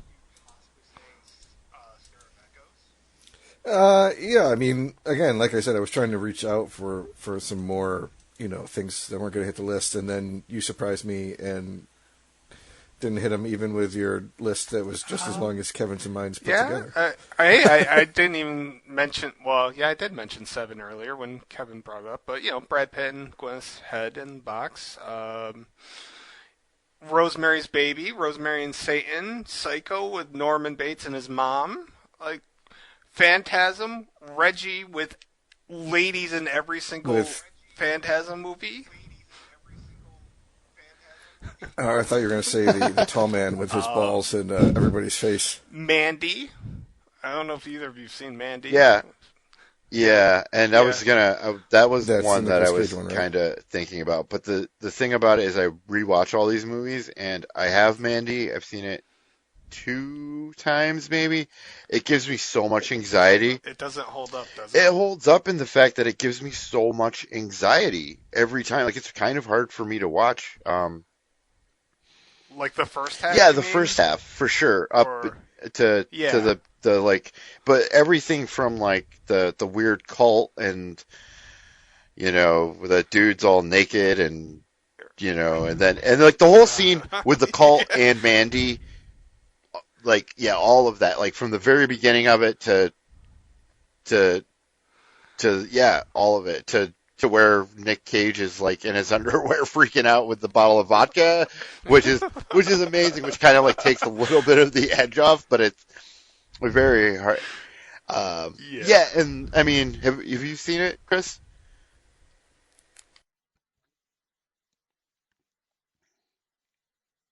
No, I haven't seen it. The only thing Yeah. I've seen that Because what's his Cosmopolis. Sure. It was the episode of Guillermo del Toro's Cabinet of Curiosities he did, and I could see just from like how he filmed, the actual how he films what he puts on the screen, like Which one did he how his do shit in could fuck Cabinet? people up. Like he did the 7th one, God, which was yeah. the one with Peter Weller. Okay. And, yeah. I still need to get on that. Like that just made me. It wasn't. I think it might be one of the weaker episodes, but the way it was filmed just made me uncomfortable. Like It was you know what I mean, with the color choices and the I've seen the 2 of his resolution. movies, Yeah, so I feel like I do. It's kind of like retro, but like not in a comfortable, nostalgic way. It's like, it's definitely the people. It's like one of those things where I could see him putting in like sub-audible sounds in order to influence how you Yeah, feel that when you're makes sitting in a sense. theater watching his stuff. like Gaspar Noé did with Irreversible, with like that Yeah. low bass in it. Yeah. Yeah. But yeah, Mandy, the ending is always kind of like, I don't know. I think Not did as you much like that as movie, like it was so hyped up, and I was like, the yeah. color Out of Space was a Yeah. much better Nick Cage movie, as was fucking Willy's Wonderland. Like those all kind of came out within like a few years of each other. I thought Mandy was a little overrated, quite frankly, but the first half was really good. The second half, I was just like, oh, it's just violence. I'm not opposed to it, but it didn't do much for me. and it's sort of like slow too. Like I thought it was going to be more Yeah. of like this revenge. I thought it was going to turn into like an action film, and it kind of pumps you up for it. But it's cool. It does have some tense moments, but then it kind of just leaves you like it's good. I liked it, and I bought it just because it looked weird. And my friend actually kind of had the same attitude, or kind of what you said. Kind of, it's very overrated, especially with all the hype to it. I didn't get a lot of the hype to it. I just kind of was like, yeah, it's a good movie, but I thought it was going to be a little bit cooler. It got like I know they referenced like David Lynch, like it's like the closest thing to like a David Lynch movie, and in some ways, I guess, but it had a great like race with the devil kind of concept almost. And Was that basically the first thing that Andrea Riseborough like started getting noticed for as well? Well, She's exploded since then. yeah. Actually, the first thing that I knew her in, which isn't like the one of the biggest parts, but I did kind of know her names from Birdman, Hmm. um, the Michael Keaton movie that won Best Picture, Yeah. and then from there, I think that led to Mandy. But yeah, and she's one of those people that since then I would see her name again, and then she was in Possessor. She was in this really cool Amazon Prime show called 000,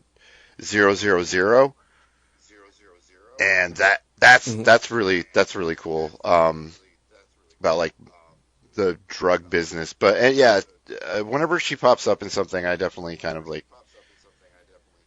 uh, like her name is credible with the choices that she makes, even if it's not like if it's like some sort of like costume drama or something. Uh, Yeah, yeah. it's good, but I might not like totally seek it out. But I'm like, oh, there's Andrea Riseborough again, who's just nominated for a movie that no one saw. So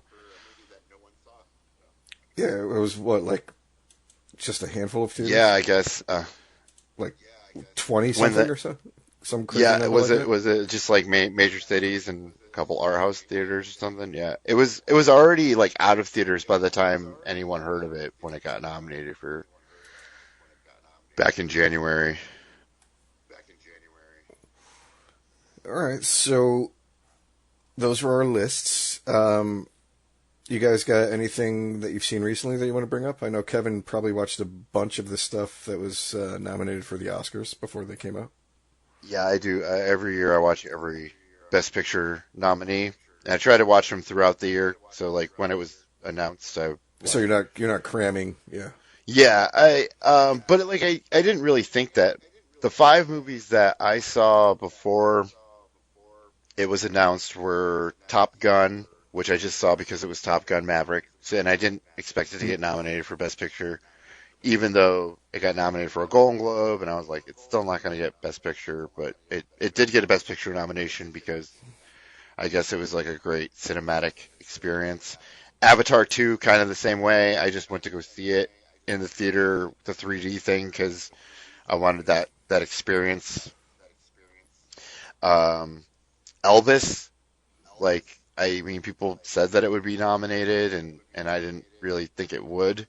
But I just watched it because it came out and it was on HBO Max, and people were talking about it, and which is also kind of like it was a good movie, but I don't when you like Best Picture, I didn't really think it was all that. I think maybe Baz Luhrmann, along with the performances, just he tends to get nods even when his movies aren't as great. Yeah, I mean, well, Moulin Rouge, I don't people think was love even Romeo and nominated for Juliet. Best Yeah. Picture though, and that was more of No, a it was nominated for a bunch of yeah. stuff, but not Best Picture. And I was really surprised it didn't win anything though, because like the costume design I thought was like a lock for that movie. I love that movie. I wasn't expecting to like it as much as I did, and then I watched it and I was like, oh my god, this is fucking Yeah, it's the amazing. same. I mean, I didn't think it was amazing, but it was definitely it was a little bit almost like disorienting with the editing, but Hmm. it was and it was just kind of long for being like all of those cuts and stuff for like 2.5 hours.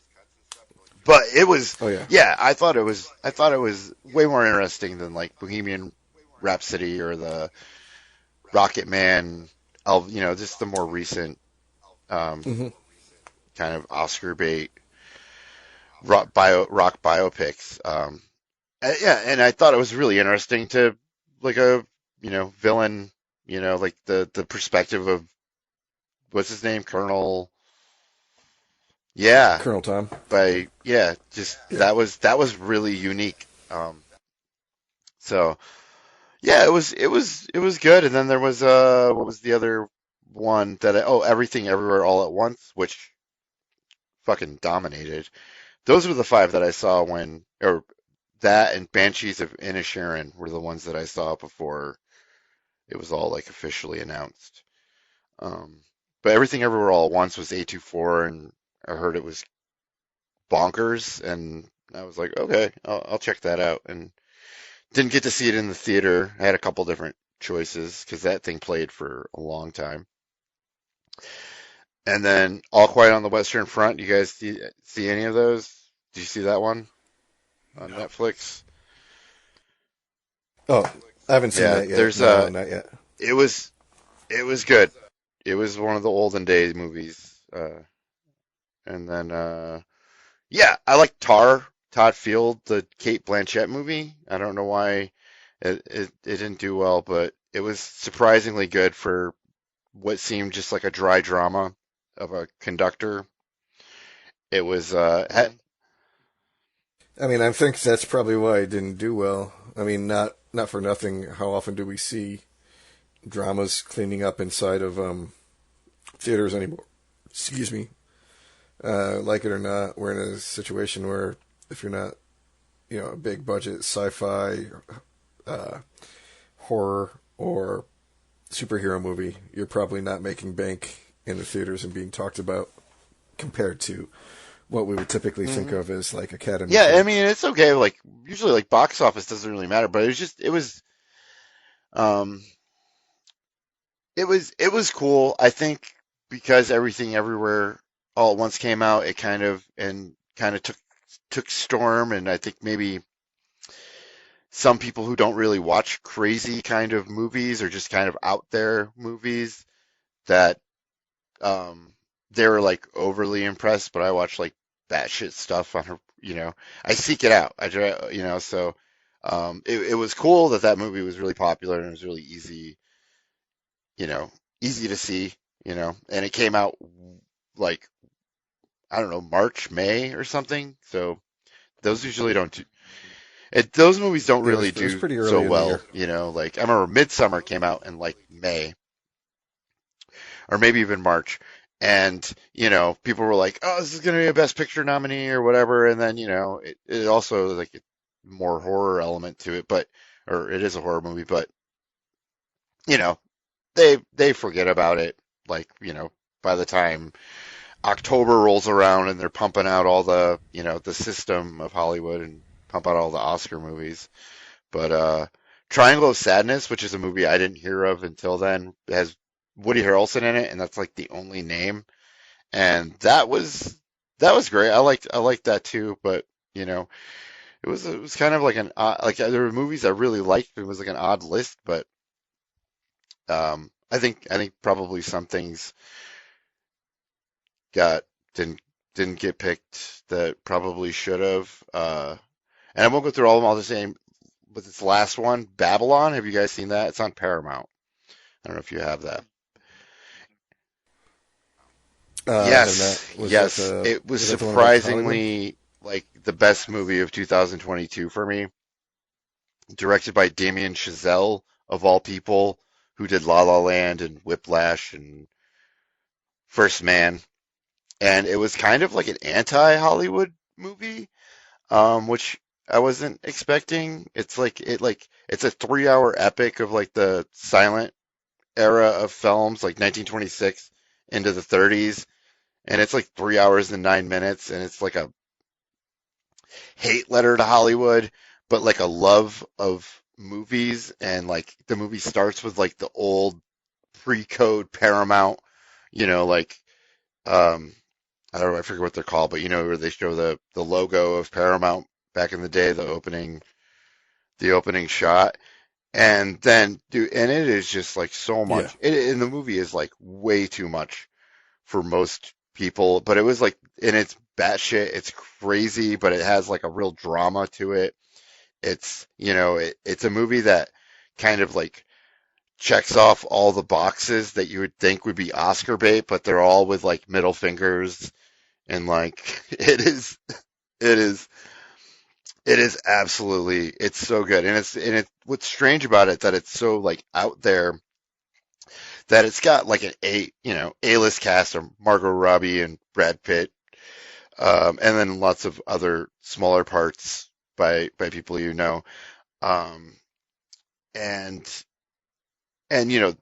the costume design is crazy, the production design, the soundtrack, the score is like it sounds like a ska kid's dream with like all of these crazy horns going on, and the soundtrack fits the craziness of the movie because it's kind of like the Wild West of Hollywood and how it was sort of like lawless back in the day, and what I really appreciated because it's a very show business y kind of movie, but it's really not for like high art kind of people, and it seemed like it was kind of could have been marketed as more of like highbrow type stuff, but it has all of the lowbrow kind of humor to it. It is a comedy.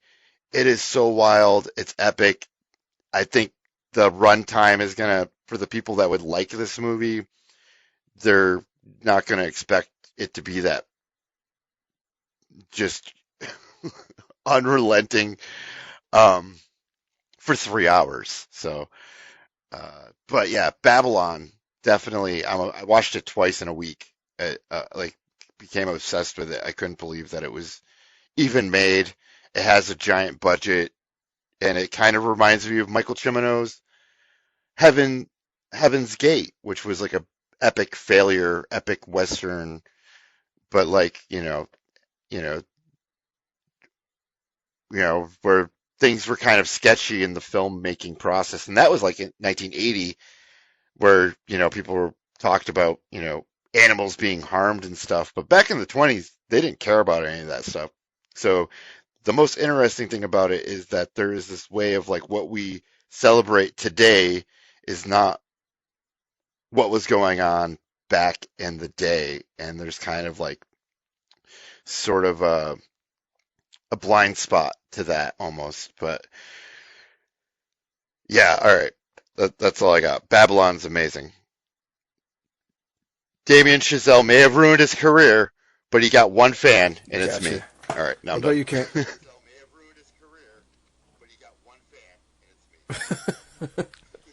What about you, Kent? You got anything you've seen recently that you want to catch us up after on? we did the podcast, you guys were talking about Spider-Man, so I watched like the most recent trilogy because I just hadn't watched any of them, the Tom Holland ones, I guess.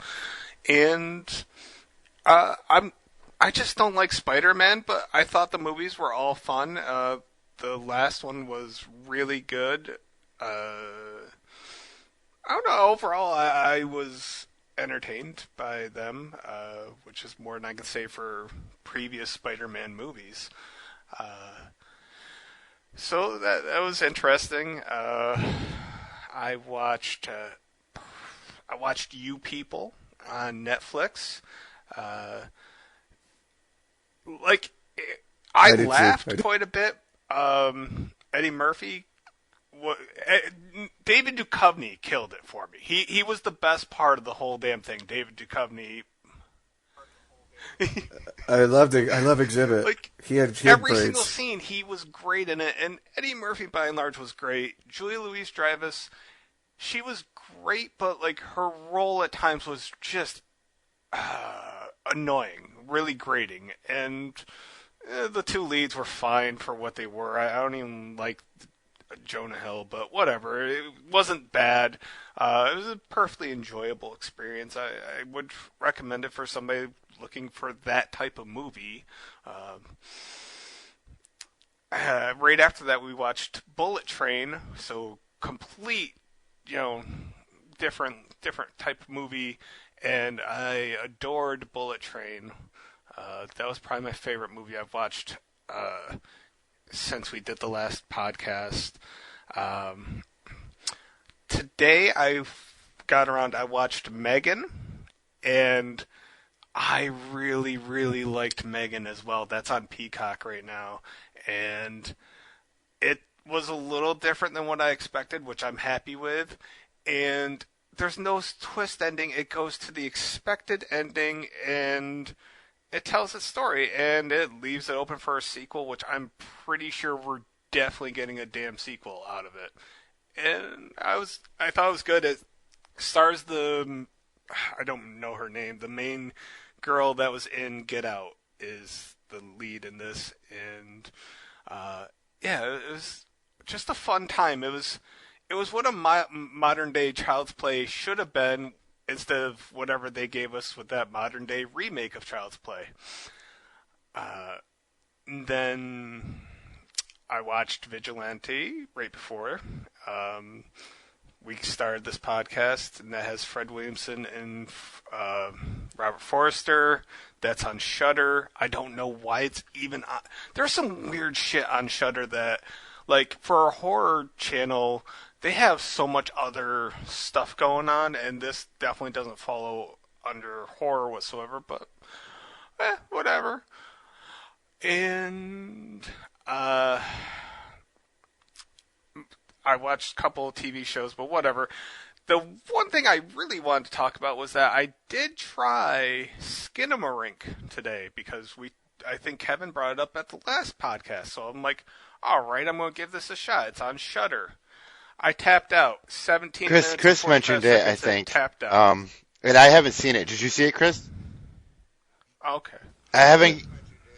So we're Yeah, at 17 that's minutes for Kent. All right. Well, I know that it's kind of going to Shudder, be one of unfortunately. those movies, and I gotta like get like the endurance up.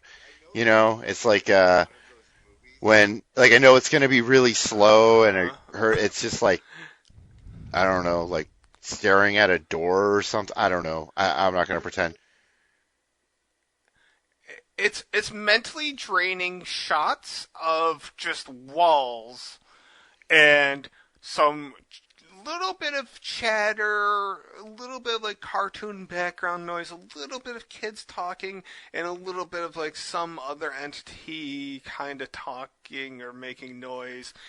And that's it. And then I know that there's a lot of cheap jump scares, and that's basically the film. And I do not subscribe to the cheap jump scare thing, so this is not a movie for me. It's not a movie. Cheap jump scares are the laziest one at thing least in fucking horror. So, did you get to a cheap jump scare at least in the first 17 minutes? Okay.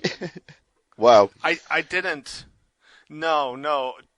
I don't think you get to a cheap jump scare until like at least halfway through when they finally have. I mean, obviously there's stuff with the kids. I mean, really, to know the plot synopsis, it's like nothing really happens, and then like just a little bit happens. Like you could probably sum up like what happens in the movie in like 2 or 3 sentences.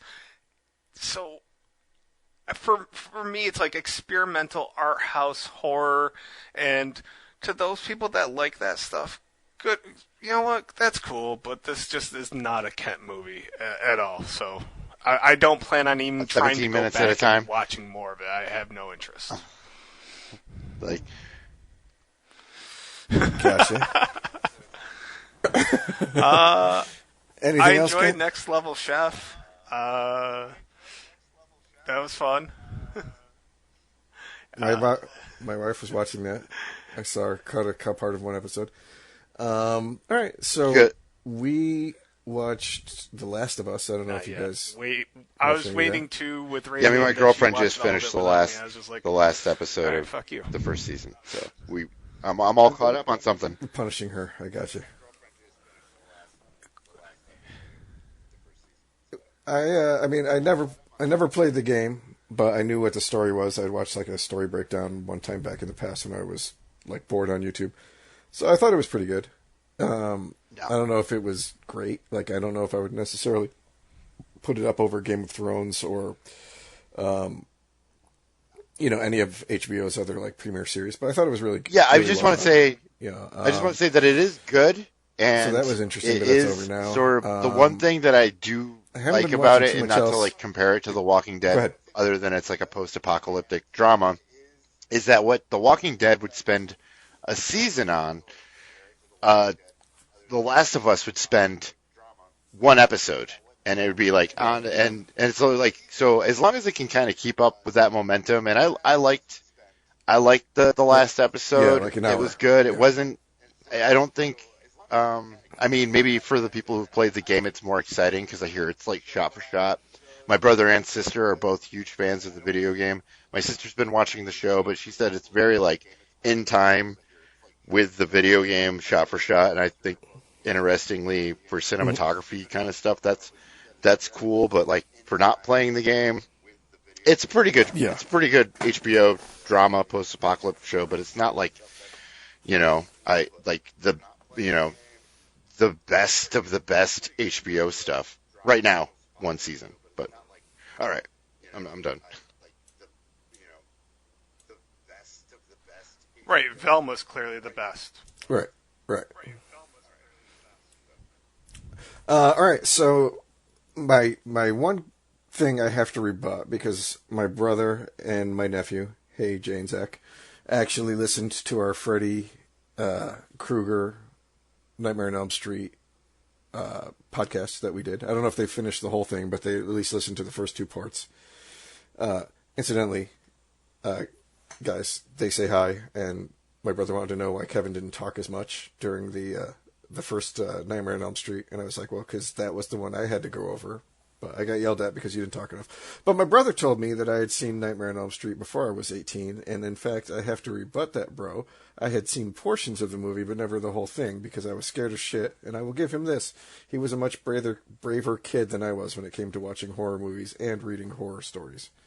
So that's my one positive comment for my brother in this podcast.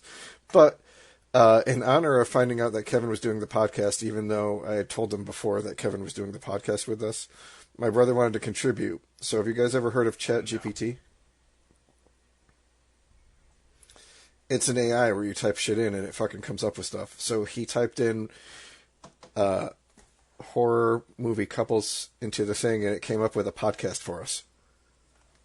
So I'll just summarize it because I think it was like 17 minutes long if you let it go by itself, but it was, welcome to the Screaming Duos podcast, where we dive into the world of iconic horror movie pairs. From best friends to romantic partners, today we'll be exploring the male and female duos that have made us scream, laugh, and sometimes even cry. So grab a blanket, turn off the lights, and get ready to enter the world of horror. And the top 4 that all right, so after another bit of technical difficulties, we're back to finish up episode 41 of Counter at Your Own Risk. So basically, I was just getting into, and I'll try to keep this brief, but ChatGPT came up with a version of our podcast for us. So the first one it came up with was the classic duo of Sydney and Gail from Scream, and it goes on to discuss that a little bit. Which I thought was interesting because it's, I figured Dewey and Gail would probably be the ones who had shown up as the horror couple. But anyways, then it goes into the romantic duo of Michael and Laurie from Halloween H2O. Fantastic. So, just the first paragraph. Moving on to romantic duos, let's talk about Michael Myers and Laurie Strode from Halloween H2O. This movie brought back the iconic slasher for a brand new generation and paired him with a character who is more than ready to face off against him. And supposedly, it's talking about Laurie's daughter too, not the Lori, not Lourie.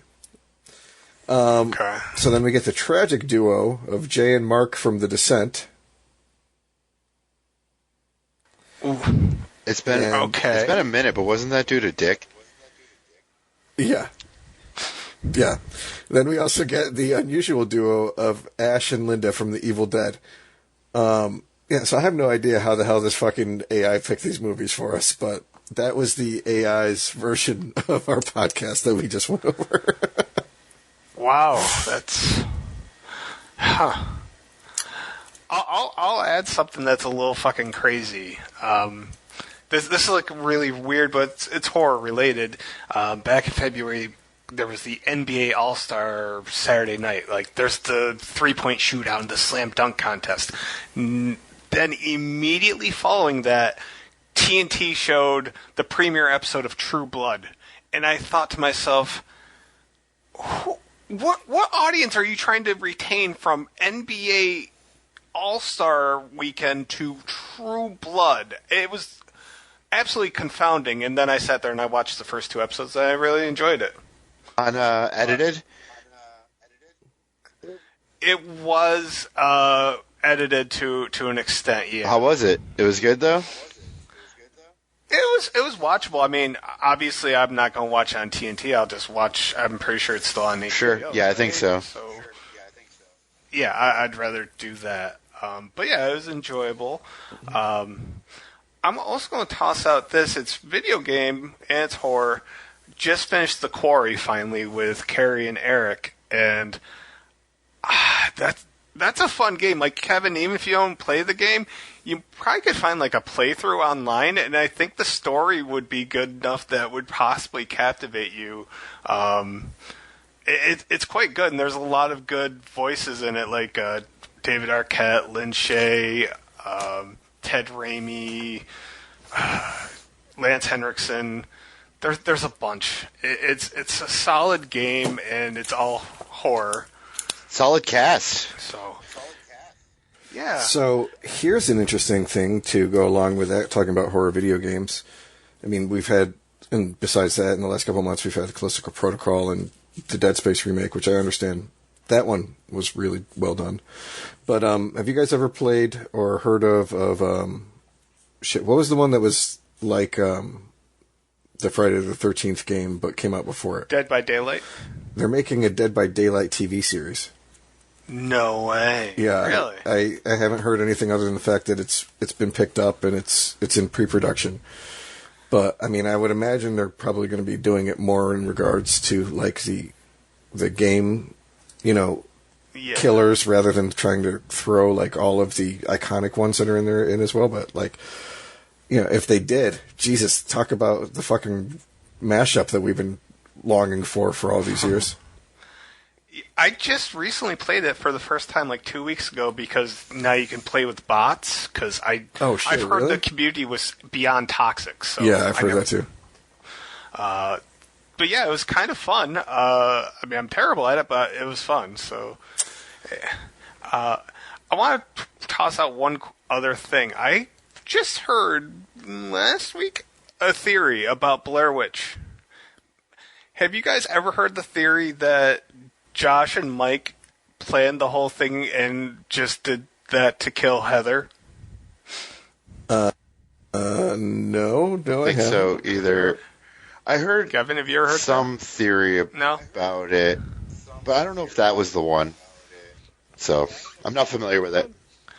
I'll try to find the link. I'll send it to you guys. It's an interesting theory, and if nothing else, like, there's not a whole lot to the movie as much as I like the movie, so it gives a little extra something like to think about if you ever do watch it again. So that's it. We're going to talk about what we're doing next podcast. All right, so we're going to be going back to something that we haven't done in quite a while, actually. But we're going to pick movies for everybody to watch, and we're going to make them watch it and then get back to each other and like not necessarily like a deep dive, but like our opinions on the movies. So I guess I'll go first since I was the one who suggested this one, and it makes it a little easier. But I would like us to discuss Nightbreed, and I think this works easy for Kevin because I know he said he already owned a copy and he just hasn't watched it yet, and can't. It's not available on like any of the major streaming things except for Peacock, but it's up on like Tubi, Plexi, Pluto. So a lot of the free ones, Okay. with ads, it's available to watch it on. But you said it's on Peacock? I think it's on Peacock if I remember. I was looking it up earlier just to make sure that it was available. I have Peacock because WWE Network. So. Oh, okay. Let me just check one more time. And this is just going through. Supposedly it's on Peacock with a subscription. So. Okay. All right. So, what would you guys like us to watch? Kevin, you can go ahead because I'm now realizing I need to check. Yeah, I don't even. I'm It's kind of available. blanking at the moment. I don't have. I don't have it blocked and loaded. I feel bad, so I'd like to announce what the movie is so other people could watch it, but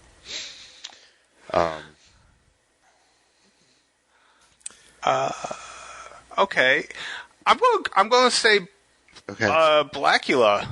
Okay, and that's on what we got That's on Prime on Prime. and Also, Pluto. I was going to say Ready or Not, but I'm not seeing that anywhere. So, we have access, Chris, but I don't know if Kevin. Was it on HBO for a while? It was. I don't know. It's on JustWatch.com. It's not showing up for anything now, which is a shame because that movie is fun as hell, and I think that'd be a fun. Yeah, that was a good one. Yeah, it's only showing for me too. It's only showing up on Prime. Rent or buy. Yeah, it shows like For what? Fubo Blackula? or DirecTV subscription. So. Oh yeah. No, Ready or Not. I Blackula's on Prime. Oh no, I don't think. I think I'm confusing that with You're Next. Yeah, can I be?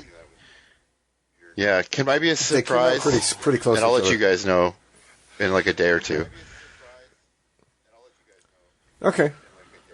Okay. Yeah. Okay. Yeah. We will be discussing Blackula, And Nightbreed. yeah, and we can always put it up Surprise. By if, Kevin. on the Facebook or something.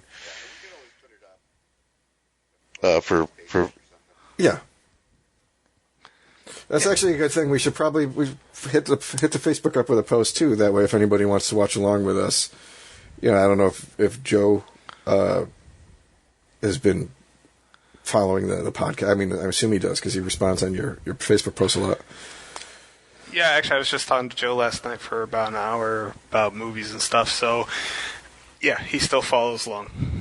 Cool. Okay, so that was a little quick recapture. Again, I'm probably glad we didn't do this one in February because it would have seemed, I don't know, not necessarily like sacrilegious because, it's not religious. Valentine's Day is not a religious holiday, but Hey, definitely. I didn't even mention like Necromantic or Salo. Okay, so it could have been worse. I'm just going to ignore that. And anyways, again, we hope you enjoyed Thanks, this guys, for podcast, listening. everybody. Have a good night. Jesus. See ya.